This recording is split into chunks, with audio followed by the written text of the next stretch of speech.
Hello, everyone. Here with me today is Jim Smith. Jim joined our team how long ago? A little less than 4 months ago. All right, let's call it 4 months. He joined our team as our Director of Fixed Operations and Claim Strategy, Correct. a title that we spent a lot of time coming up with. Yeah, we needed as many words as possible. Absolutely, yeah. So his title goes in the front and the back of his business card. Yeah. So anyway, we want to take a minute to explain the success that we've been having since Jim has joined our team. So Jim's position, he sits between the administration companies that Innovation partners with and our dealer principals, our clients, their reinsurance position. Correct. And what you do in that position is you're there to really modify and or monitor and mitigate claims. Absolutely. More or less, right? And really what we're trying to do is we're trying to make sure that we control the loss ratios because that is a huge benefit to our dealers. All right. So you're responsible for a very large client of ours. Yes. What are some of the things that you've discovered over the last couple of months? And what improvements have we put in? So, discovered just off of looking at claims, historical data and fresh claims coming in. I have found claims that have been paid when it was a repeat repair attempt. So the same claim essentially has been paid 3 to 4 times on the same car and all hitting a reinsurance position, elevating loss ratios. Yeah, that's a problem. Absolutely. Yeah. I have found early claims that have been documented during the UCI, but we're still going to get paid in the reinsurance.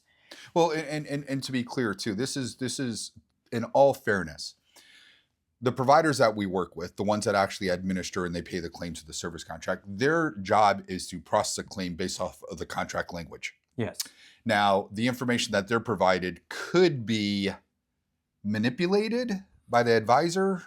It could. Essentially, what we want to do is we want the contract to be handled properly by the claims administrator. Right. But we're also matching it with specifics and behavior at the store level to make sure that claims are being paid properly, but only the claims that really should be taken care of are actually paid, essentially protecting the loss ratio. Yeah, again, they could decide to provide information or not provide information to the admin company to better the chances of the claim being paid. Correct. Long story short. And so one of the things I know that you brought to me early on is we noticed that loss ratio on key replacement was on the high side.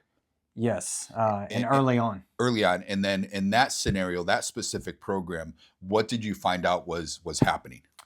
I found that over 80% of the total key claims made in the first 90 days were on used vehicles. Yep. And every single claim was a lost key. And what was the time frame? Wasn't it 30 or 60 days that you saw the most significant claims being called in? Within the first 30 days is when the highest percentage of claims were being paid or called in. Right. So what we could assume is used cars were not reconditioning their vehicles properly, not providing the consumer with a second set of keys. Correct. And the customer may have been advised or coached to buy a key replacement program and then to file an early claim.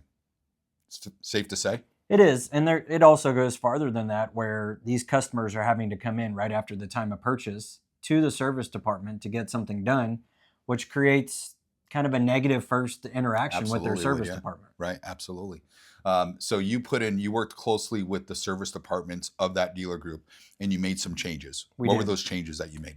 If a customer comes in within the first 30 days, the service department takes care of the customer. Yep. But then they actually put the key on a WIO. And after the customer has left, they bring it over to their sales desk and have them sign off on it. So it falls back on the used car department who should have done the first thing. During reconditioning. Should have done the right thing the first time. Correct. Okay.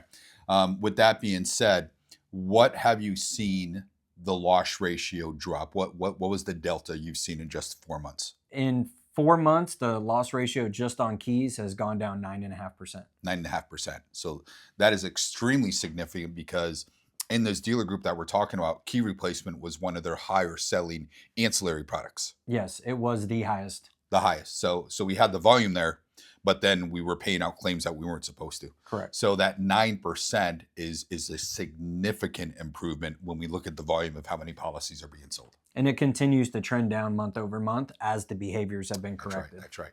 And then the next thing we're doing is you're attacking tire and wheel. I am. We're probably going to find some of the same findings, you think? I think with tire and wheel, you'll find some of the same findings. Also, advisors not looking at all the current programs available. Yep. So if a customer has road hazard through like a company dealer tire or a manufacturer program, they should make the claim on that tire first before putting it towards their reinsurance product. Absolutely. Absolutely. So the reason why I wanted to take a minute to talk with Jim today and for Jim to address our audience is, in more and more conversations that we're having, we're finding that many dealers' reinsurance positions they're running excessively high loss ratios. And what we're finding is those loss ratios are not being monitored the way that we at IFS monitors loss ratios for our clients. Absolutely. So we actually had a dealer reach out to us 2 weeks ago, 2 dealers where we reviewed their loss ratios, and we saw some of the same things that we've seen with our largest client that they're experiencing. And there's definitely trends happening, but what I think is important that we're looking at is our first answer and our only answer is not let's just adjust your premiums and raise the cost of your product. Let's find the underlying reasons, correct behavior, so that you can improve loss ratios and not always just add more expense. And I'm glad that you brought that up, because adding premiums or increasing premiums is something that should happen periodically just because of inflation. Cost of parts and labor we know goes up. So we should increase those over time. But the big difference between increasing a premium and your approach is increasing a premium is going to take a good couple years before those increases actually make a difference with the loss ratios. Correct. The changes that you're making pretty much instantaneously. They'll have a lot faster positive effect on your overall business. And a perfect example is that key replacement situation that in 4 months, we dropped key replacement loss ratio by 9%. You could not get that same drop by increasing premiums in 90 days. No. You could double your premiums and you're still not going to see that impact in 90 days. No. 120 days. So if you'd like to learn more about IFS and what we can do when it comes to your loss ratios and your reinsurance position, feel free to reach out to anybody on our team. We'll be happy to speak to you and do that session statement review if you like. It's been very interesting what we've been able to bring up to dealers that aren't even our clients. And we're just being that second set of eyes going, hey, these are the adjustments that you should make to help to improve those loss ratios. So if you'd like to learn more, reach out to myself, Jim, anybody else on the IFS team. We'll be happy to point you in the right direction.